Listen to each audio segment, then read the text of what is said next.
Salut Jean-Philippe, comment tu vas? Je vais bien, écoute, pour résumer. Bienvenue sur ce petit mini débrief, de la quête. Merci de prendre du temps avec moi, aujourd'hui. Donc tu fais partie des participants de notre, seconde édition de la quête. Hem, Est-ce que pour Oui, commencer, tu pourrais commencer par te présenter? oui, je suis Jean-Philippe Cabaroc, je suis directeur artistique depuis un petit peu plus de 15 ans. Je suis spécialisé dans la création d'identités visuelles pour les marques, dans le domaine de l'art de vivre, la gastronomie, toutes les marques avec un patrimoine un petit peu fort, familial. Voilà. Donc nous, voilà, ce qu'on aime, c'est travailler avec eux pour essayer de valoriser tout ce qu'ils ont d'intéressant à donner, voilà, à leur public. Tu as dit «nous», donc tu es pas tout seul? Oui, oui, effectivement, puisqu'en fait, moi, je développe ma pratique en équipe. Je suis directeur artistique, mais je m'associe avec des photographes, des développeurs, des vidéastes, et on forme un petit crew qui permet d'aborder des identités globales, voilà, et d'avoir une ligne directrice cohérente qu'on peut apporter avec chacun de nos clients. Yes. Alors, tu es un, fidèle auditeur de Sens Créatif depuis très longtemps, depuis plusieurs années là. Mmh. Quelles étaient tes problématiques avant de t'inscrire, à la quête? Parce que tu as vu passer le truc, mais c'était quoi en fait, ce qui s'est joué pour toi? Et ben, je dirais que c'est arrivé à un moment de réflexion l'année dernière où, au bout, comme j'expliquais, de, bah, voilà, presque 15 ans, au niveau professionnel, j'avais l'impression d'arriver à un palier, que je n'arrivais pas à dépasser, en fait. Et ce palier, il était à la fois par rapport au type de projet que je voulais avoir et puis aussi, au niveau financier. Une certaine enveloppe budgétaire que j'arrivais pas à dépasser et qui me permettait pas, on va dire, de pousser aussi loin que je voulais, bah, voilà, mes projets. Au niveau créatif, au niveau de tous les supports que je pouvais proposer, au niveau de l'envergure finalement de ces projets. Et je me suis un peu demandé si j'allais pas finir par m'ennuyer. Les clients, venaient à moi naturellement, donc ça allait plutôt bien et je pouvais rester comme ça et me dire: «Bon, bah, continuons, tout va bien». Mais, dans moi, ce que j'aime aussi, c'est à un moment donné de toujours apprendre, c'est de se mettre en danger, c'est de découvrir des nouvelles choses et j'avais plus cette petite nouveauté. Donc voilà, je me suis dit: «Bon, bah, qu'est-ce que je fais?» Et ma première intuition, c'était de finalement me dire d'aller essayer de travailler avec des projets et des clients d'un petit peu plus grosse envergure, des plus grosses références. Et puis à ce moment-là, il y a la quête, la saison 2, plutôt la première saison officielle Ouais, ouais. de la quête qui se montait. Et je me suis dit ben que c'était bien que je me challenge aussi, que j'en discute, que je puisse essayer de comprendre qu'est-ce que je pouvais changer. Et j'avais un peu l'intuition que derrière le côté très, opérationnel, il y avait aussi des choses à travailler au niveau psychologique aussi, en fait. Pour justement sortir de cette zone de confort et voilà pourquoi je me suis inscrit à la quête, à la base. Donc tu cliques et puis ça y est, en avant les aventures. Comment est-ce que tu as un peu vécu, ton aventure justement? Eh ben, écoute, au début, j'avais une petite inquiétude en me demandant si j'avais vraiment ma place, si j'avais le profil. Parce que on avait déjà eu des échanges et puis, j'avais des échos comme ça, des gens qui me disaient: «Non mais attends, tu pas besoin de ça, quand même, regarde sur les réseaux, tu communiques bien et cetera». Hem et du coup, bah, je me disais, ouais, peut-être que finalement, moi, je suis à une phase professionnelle où je vais voilà, je vais pas forcément apprendre des choses et cetera. Et pas du tout. Et au contraire, bien, bien, bien au contraire.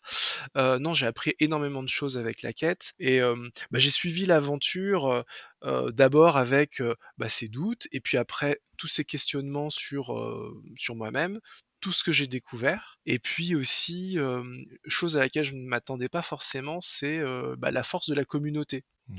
de cette formation. Puisque, moi j'ai fait plusieurs formations professionnelles déjà avant la quête et souvent c'est des petits groupes, on va dire on est une dizaine. Et là, quand j'ai appris qu'on était, voilà, plus d'une cinquantaine, ça m'a vraiment fait peur. Je me suis dit: «Mais comment, je vais arriver aussi à pouvoir, parler de mes problématiques alors qu'on est aussi nombreux?»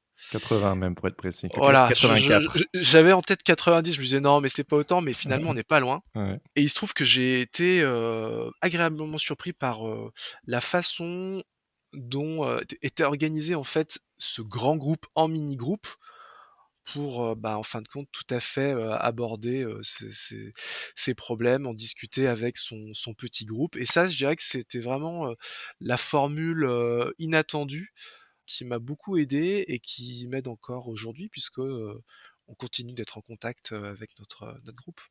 génial. Comment le groupe du coup a été, quelque chose de fort pour toi?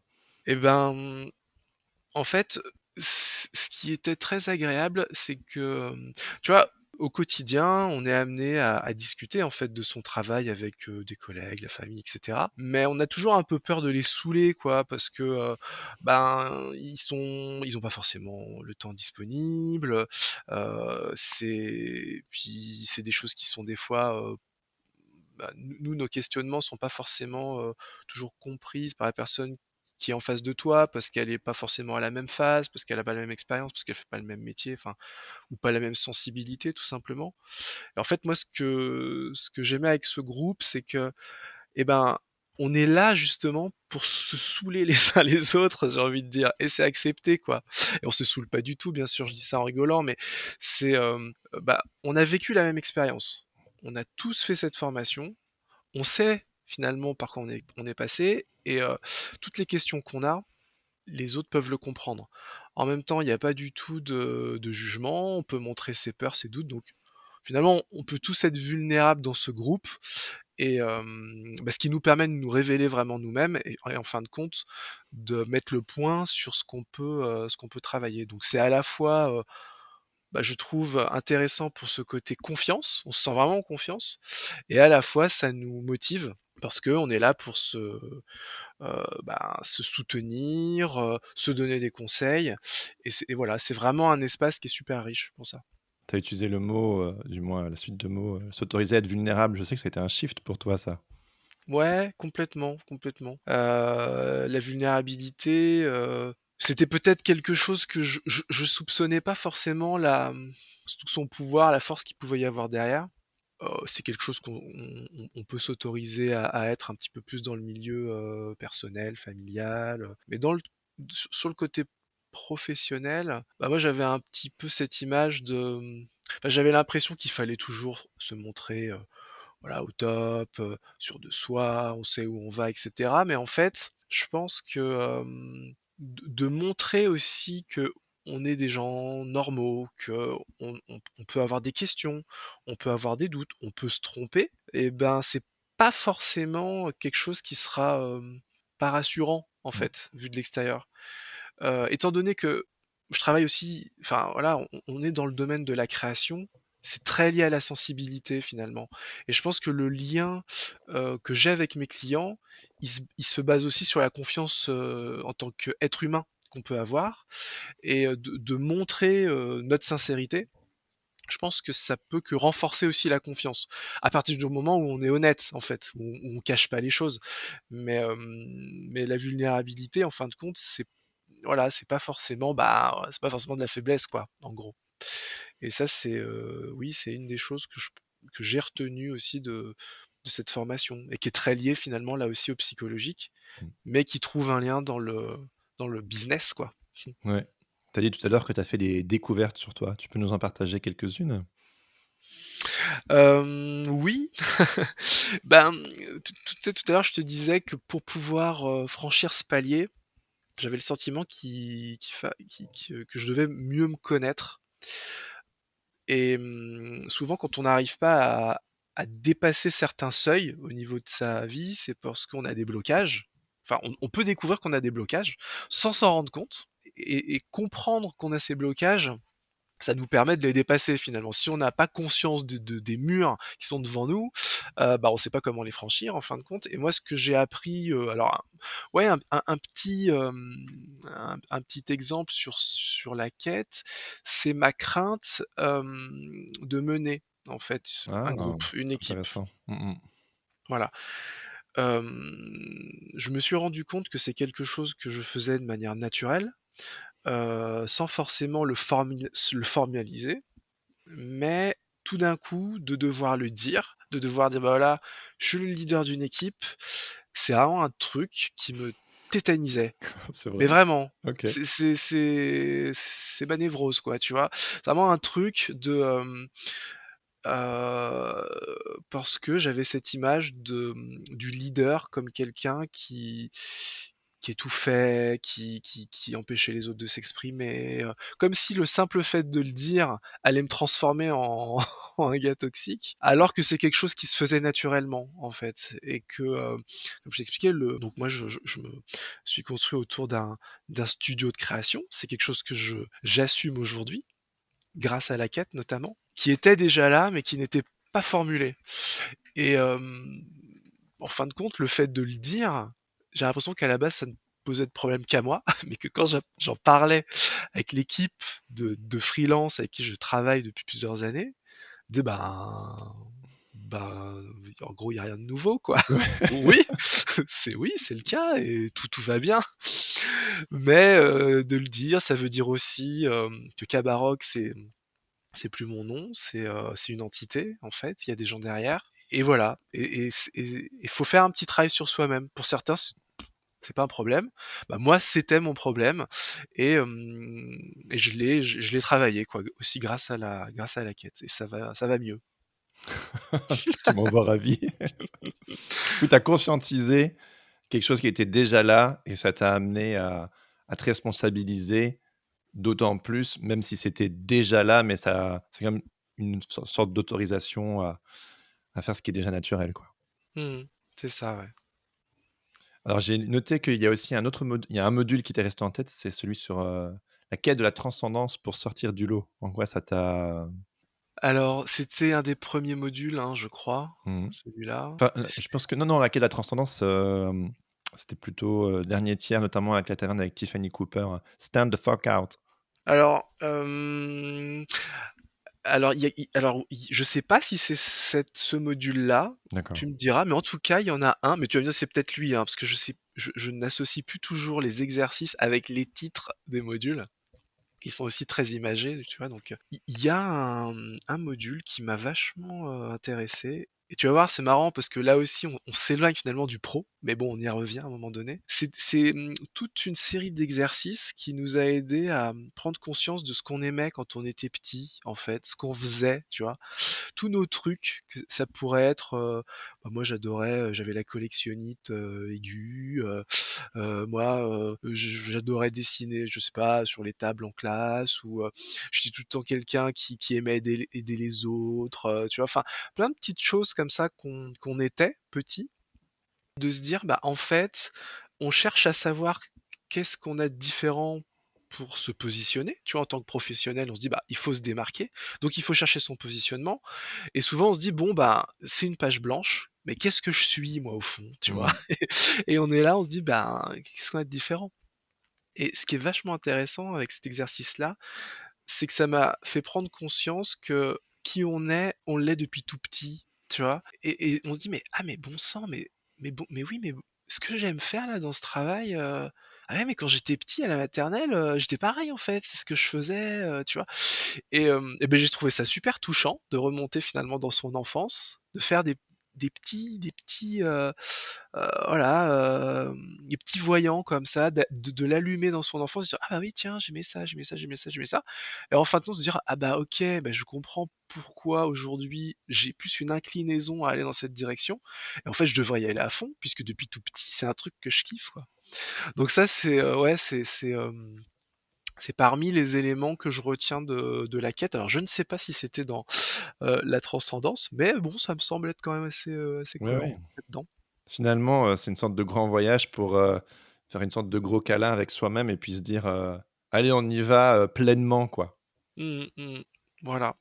En fait, ça paraît une évidence, mais c'est le chemin qui est difficile finalement de s'assumer, d'assumer ses singularités, d'en faire ses forces et puis de les amplifier et d'appuyer, de manière consciente sur les boutons pour donner quelque part, ce qu'on peut offrir de meilleur au monde, quoi. Mmh. Oui, et de se dire que même ce qui des fois peut être vu comme comment dire? Une bizarrerie qu'on voudrait cacher, en fait, c'est justement là qu'il y a le truc intéressant, tu vois? C'est quoi tes Je bizarreries? c'est une bonne question ça. Qu'est-ce que c'est mes bizarreries? Je crois que c'est mon insolence déjà, mais ça que je l'assume pas encore totalement pleinement, mais heu, Ça va de bah, pair avec l'humour? c'est possible. Disons que l'autorité, j'ai toujours eu un gros problème avec ça, parce que j'ai toujours associé ça à une forme d'institution, formalisée dans lequel il faut rentrer, et moi je me suis toujours dit: «Je peux pas y rentrer moi, je n'ai pas le droit à ça», tu vois? Donc je suis contre, tu vois? C'est une sorte de rébellion, c'est-à-dire une sorte d'envie-rejet, quoi. C'est-à-dire, ben, je vois bien que moi je suis pas calibré pour rentrer dans de mettre une cravate, un costume, je ne peux pas en fait, c'est pas moi.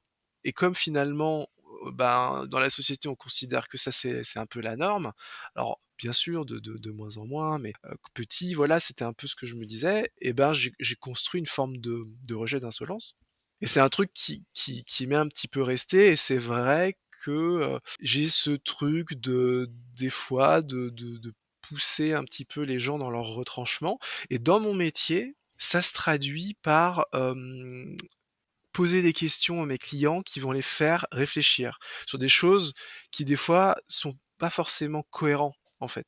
Donc il n'y a plus de ressentiment et de haine derrière, si tu veux. Je l'ai transformé en quelque chose de positif, en pointant du doigt les trucs qui ne fonctionnent pas, et de leur dire: «Alors, OK, vous me dites ça, mais qu'est-ce que vous pensez de ça? Est-ce que vous trouvez pas ça étonnant que?»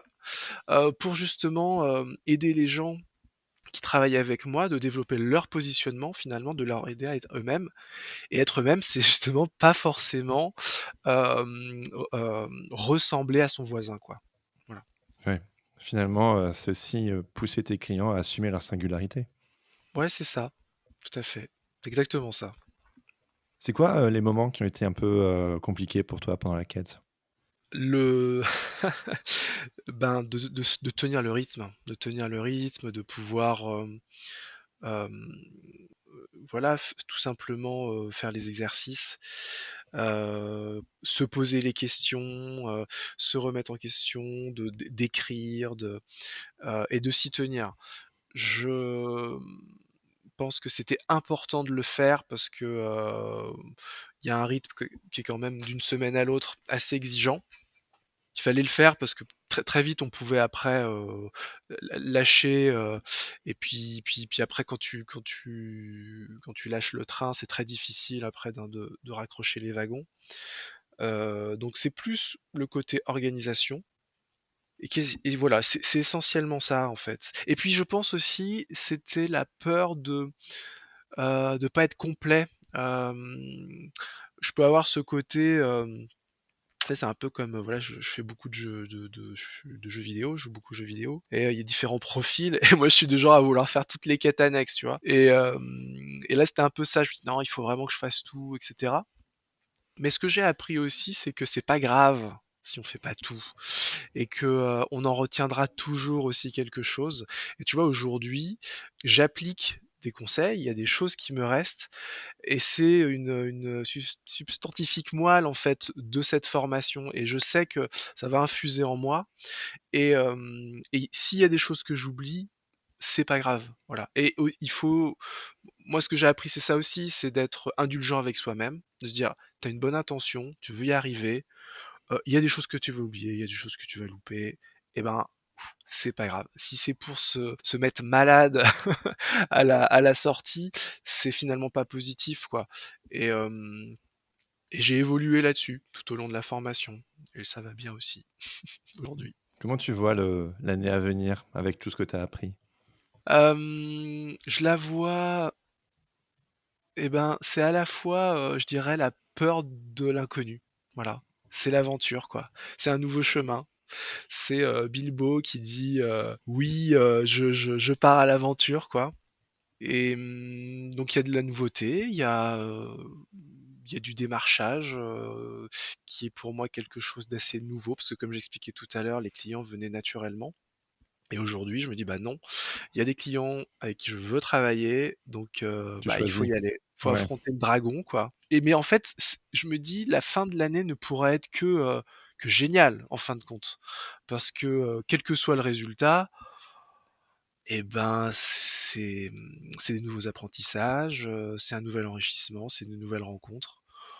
Donc non, c'est super stimulant. Après, il faut pas que je déconne non plus parce que il y a aussi derrière une entreprise, que je dois, faire vivre. Il faut pas foncer tête baissée dans l'inconnu en prenant des risques inconsidérés.